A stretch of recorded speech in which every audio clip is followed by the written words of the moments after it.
Researchers from UP Los Baños are harnessing genomics technology to enhance ube varieties, aiming for deeper purple flesh, improved nutrition, and higher crop yields for the growing purple yam industry. Mobile journalist Ray Vicente reports. More improved ube varieties.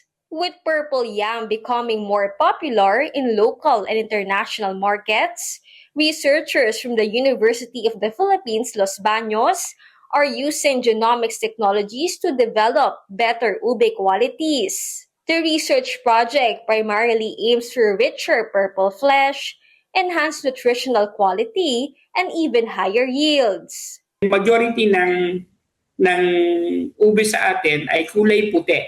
Merong cream, merong yellow, and merong kaunti lang yung purple.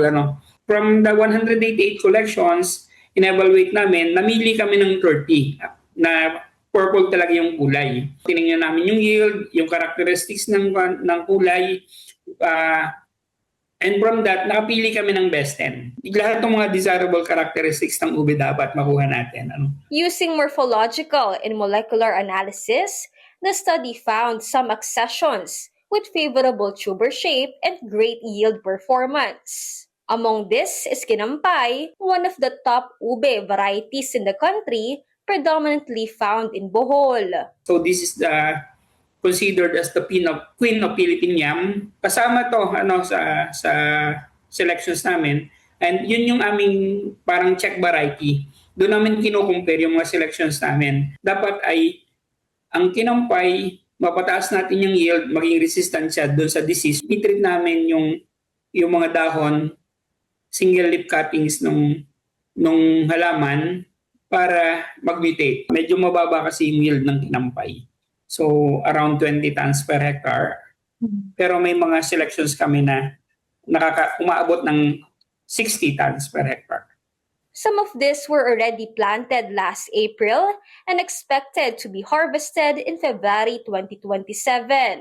Apart from improving its content, the researchers are also conducting mass multiplication to develop similar superior crops. Nakapag-sequence analysis na kami, yung whole genome sequencing analysis sa DNA levels, 5 ang na-sequence na kasama yung Kinampay.